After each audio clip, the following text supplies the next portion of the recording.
Hi, everyone. Hi, Erin, and Hi, how are welcome you? back to another episode of Nonprofit Therapy. Thank you for being with us today. Thank you so much for having me. How are you? Great. Can't complain. So Erin is from Smile for the Kids, director.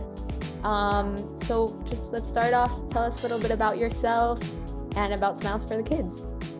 Sure. Well, thank you for having me here. And I moved to Israel 4 years ago in the middle of Corona, thinking that that would be the worst of it. And little did we know, the next 4 years, a little here, a little there, and then October 7th happened. I moved from Florida, and on October 8th, after the holiday in America, I got Venmos from random people in Florida where I live saying, here's a little money, go do something. Everyone in America wanted to contribute to the war effort. And I had been doing marketing and different things. So I was supposed to start a new job on October 9th. That got canceled. And everything just kind of, no one knew what was going on. So it was like kind of just trying to gather your thoughts and ideas. What can you do? And everyone just wanted to help. And it was really just looking at it. We were sitting there with money and no clue what to do. And eventually we got an email like 2 weeks into the war from a caterer in Efrat that said their business, all their catering jobs were lost. Can you help us? And at the same time, a bunch of people in the neighborhood on my street that I didn't even know, people were telling me this one has three sons in the army. This one has their spouse has been in the army since the beginning of the war. So I'm like, oh, let's do something. I have some money. So we bought deli platters from this caterer and we brought them to these houses with notes that said, can you please, people in America, people in America are thinking about your kids. Please accept this as a little something that they can do. And they loved it, and they posted pictures on social media and tagged me. And someone in another community saw it and said, "Hey, we have 50 families with people in the army. Can you do something?" So the kids were off. We bought candy and we made candy platters and brought it to people before Shabbos. And this is like going into the fourth week of the war. We had all these candy platters, and we just got a random list of people. And we went to someone in Modi'in near the mall, and we knocked on the door. And all of a sudden, you hear a kid from the inside yell, "Mommy, is Abba home?" And your heart just like falls right out of you, and you're like, you don't know what to do. And they open the door, and you're like frozen because you Yeah. don't know how the mom's going to react. And then the kid sees this candy platter, grabs it from my hands, and like ran and ate it. And the mom thanked me afterwards, saying how like for 2 minutes the kid was distracted by the candy. So that's when kind of my marketing background and everything that I worked towards till now actually kind of kicked in and said, how do we help these people on a regular basis? And that's kind of how Smiles for the Kids was born. Amazing. So, just for the people that aren't very familiar with what happened on October 7th, can you give a little background of what happened on that day? Sure. So I'll give it from my perspective. I mean, we live in Modi'in, which is the center of the country. Went to synagogue that morning, and we heard booms in the background. But unfortunately, in Israel, when you hear booms and shooting in the sky, you get used to it after a while. It's like normal. We got to the synagogue, and someone there told us that someone saw them on the street and stopped them and said, "Hey, there's terrorists all over Israel. Stay inside." And basically there was an attack from Gaza where they broke through the fence and they attacked all the army bases and communities on the border in Israel, and killed thousands of people, kidnapped people, raped women, took hostages, even babies, and really one of the worst attacks in Israel's history. And at least from our side in Modi'in, you're kind of hearing this, you don't know what's going on. And now picture being in a room, a synagogue with, let's say, 500 people, and 200 people running out to go grab their guns, grab their equipment, and run down to the army. It was complete chaos, and it's been, unfortunately, since the war. There's rockets every day from the south, from the north, and hopefully it'll end soon. I mean, so it's really amazing what you do. Like you started literally just yourself knocking on someone's door, and then now you actually have an organization with an amazing branding, by the way. I love it. And so many people are involved and everything. And I kind of want to hear a little bit about the journey of how you went from just yourself bringing a platter to someone's door to having this, running this, and, growing it. So, like I said before, my marketing background and business background, an entrepreneur, I've run businesses and things kind of kicked in. So, when we started doing this, and a not-for-profit came to us and said, "Hey, you can use our not-for-profit, will be part of us, so you can raise the money with tax deductions. That made it a lot easier to raise the money. But then it kind of put me into thought of like, okay, there's obviously something here. If people are seeing it, how do we do this? Because it just, you realized after a while this wasn't going to be a quick thing. And so I quickly went for domains. And one of the reasons we took the name Smiles for the Kids is that it's humanitarian in nature. I didn't know anything about the Army. You'll hear stories about people trying to procure equipment and things like that. And we've helped people where we can, but mostly on the security team side. But in terms of the actual war, what we were seeing was that there was a war over there, and then there's another war in the families in the house. The moms home alone with kids with no school for 3 months, and kind of it's the marketing strategy. Who are you selling to? What are you doing? And it's there's a need, and we found that need of people that needed some extra help, and no one was really helping them as much because everyone was trying to run to more of the war, the frontline war, and say that they did that. You see that even when people come to visit Israel, they want to go to the Gaza border because whether it's a photo op or they want to help those soldiers, that's where things seem to be. But people don't realize it's your neighbor who had their own business, and now their business is gone because of the war. So that was another thing we did. All the vendors that we use are people that got their business got hurt because of the war. So we have a party planner who does all our kid events and carnivals for the kids. We have a chef who was cooking out of someone's backyard and barbecuing on bases for soldiers. So we really tried to do that, and that allowed us to grow it and focus on running it as a business, and having me as the CEO, and then having the head of catering and the head of parties and the head of events, and it allowed us to kind of structure ourselves, so that we're built for the long term. And that's kind of how we came in touch with V as well, because as a marketing person, the importance of social media, the importance of reaching out to people. But with everything going on, I was a one-man show running around. So you can't do everything, and realizing that what can someone do better than I can do. And when we found V's solution, it really was it took the social media, the grant writing, and certain things aspects of that really off of our hands, and that allows us to scale quicker because we could focus on boots on the ground, and we know that there's a team that's handling the promotion of the company as well. Yeah, so that was actually, I was gonna get into that. I was gonna ask you how, if you felt that V has helped you grow Yeah. your mission. 100%. One of the really cool things about it, and when you hear everyone talk about like AI and learning, and whether it's people or machines, we'll learn from it and we'll make your job easier. It's easier said than done, right? Everyone says that, and unfortunately, throughout my marketing career, I've changed vendors many times because they promise big and can't deliver.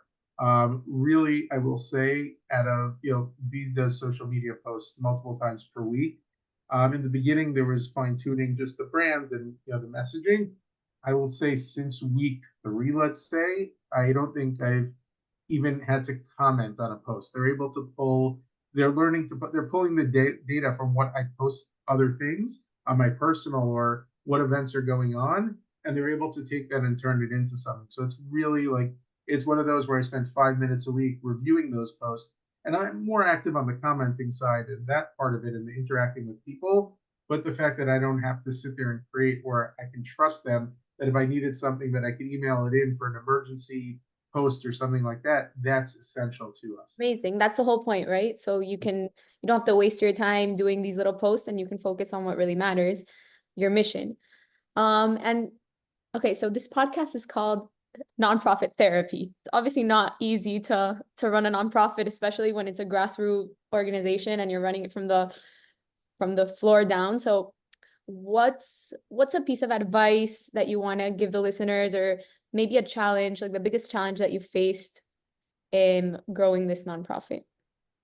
The hardest thing, having never come from a not-for-profit side, that you get pulled into the not-for-profit really in. And I heard the expression once, you can't get someone out of quicksand without getting a little dirt on you. And what really happens is you become emotionally involved, and you have to have a business side as well as the not-for-profit side, the common sense, because everyone that you meet has a story. You want to help every person. You want to promise them that you'll make things better. You want to promise them a dinner, a carnival, a new car, help rebuild their house. Like these are real questions that we're getting from people in Israel, people whose things are destroyed. Can you help us start again? And in the beginning, you're like, yes, we're going to do what we can and raise money. But if you taking that side out, okay, you've raised X amount of dollars, it's you have a finite amount of money to give before you can't give or do anything. So the business side has to kick in and really, having the social media to post, these are, putting it in such a way where people want to give to it to help you contribute towards things is essential. But being able to say no sometimes and being able to not fall in love with a particular family or person, because that was becoming a huge problem, and it took me a while to figure that out, Yeah. to the point where I'd come home at night and my kids would be like, what the heck is wrong with you? And I'd be like, I heard this story today and I just can't function. And like at a certain point, you really need to understand that you're doing great and whatever you do is better than what was being done, and Yeah. really trying to focus that way. It's important to separate like your life and what's going on in the nonprofit because, like you said, it's impossible to help everyone and meet everyone's needs, but what you're doing is already better and already one step up than what it Yeah. was before. Yeah. I remember once I was in a mission in Africa and one of the ladies gave the baby to us and we held the baby and then she went running away. Like she left us with the baby and they're like, you can't hold the babies. They left us with the baby and it was just like, you start to get attached and it's like, okay, this is one thing we're doing and we have to separate. So yeah, Yeah, that's very important. That's not that's the really hard part. Again, every not-for-profit, whether it's in Israel, Africa, America, anytime you're helping someone, you're going to hear stories that makes you just want to help more. especially here in Israel when it's like your people. Yeah, Um, but yeah, it's amazing what you're doing, and it hits close to my heart. So, thank you. um, Unfortunately, in this country, everyone's connected to someone in one of the buckets. No, there's no one immune from this war, yeah, and so it makes it's more meaningful because everyone really appreciates what you're doing, but it just makes it harder when everyone wants to help. yeah. It's funny. We have the same story. I also came during COVID from Florida, Wow. and so we came like at the same time, COVID, whatever, war. But look at us, we're still here. Yeah, I mean, I didn't think we were going to make it through the 14 days of quarantine with my family in a house.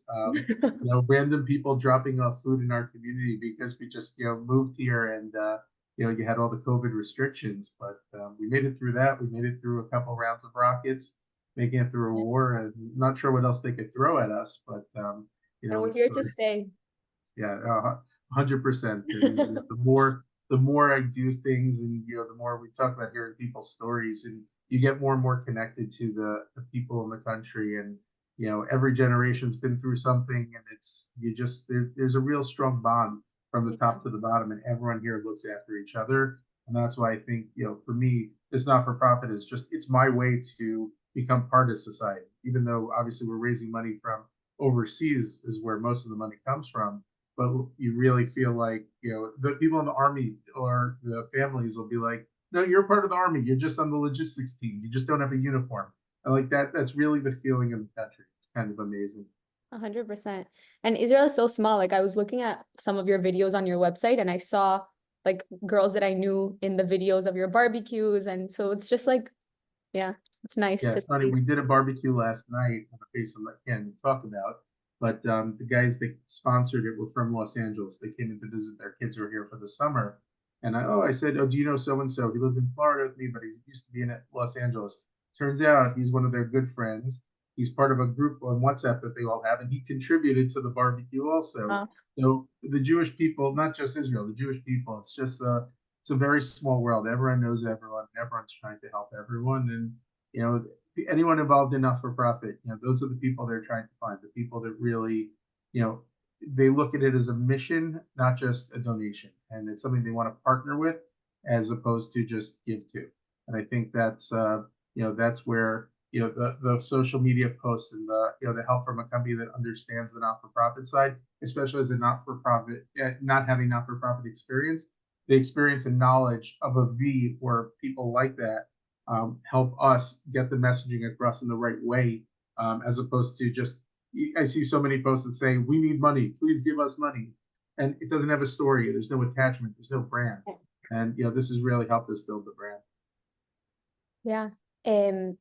So just to wrap up like our quick chat, how can people get involved with Smiles for the Kids? Like there's you're always doing things, barbecues, parties, pizza parties, you bring dinners to the families, platters, Yeah. bouncy houses. So how can you Anything, get if someone involved? asks, right, first of all, there's always people that have family in Israel that want to help them. There's people that know people, but most importantly, just go to smilesforthekids.com. And on there, if you contact us, it goes to me. I'll give you a link to the WhatsApp group, or you might find it on the site, but sign up for our volunteer group. We post opportunities all the time there. We really work with a lot of groups that come. So if you're coming with a family, you're doing a bar mitzvah, bat mitzvah, you want to do a barbecue on a base as a part of the celebration, you want to do a carnival for kids as a celebration. We've had many people that are coming here partner up and invite displaced girls that are having bat mitzvah to join their party and do it together. So we'll create these opportunities for you. We need people that want to be here, want to support it, and are coming to Israel to volunteer. And the more people in America know about it, share us on social media, let them know what you've seen, what you've heard. The bigger our email list, the bigger our network of volunteers is, the more we can do. And really, we want this to be beyond this. And if there's a situation, of something specific, let us know. We want to help. It's really a partnership with the people that are, part of our organization and our donors. Amazing. So I'll definitely spread the word. All Thank of our you. listeners also spread the word. And like you heard him, go to smilesforthekids.com. And yeah, Aron, thank you so much for your time, for being here. And I wish you the best. I hope this keeps growing and you keep changing lives here in Israel. Thank you. We hope that we don't have to do it, but we're proud that we can. Yes, exactly. So thank you so much. Thank you. Keep it up. Take care. Thank you so much.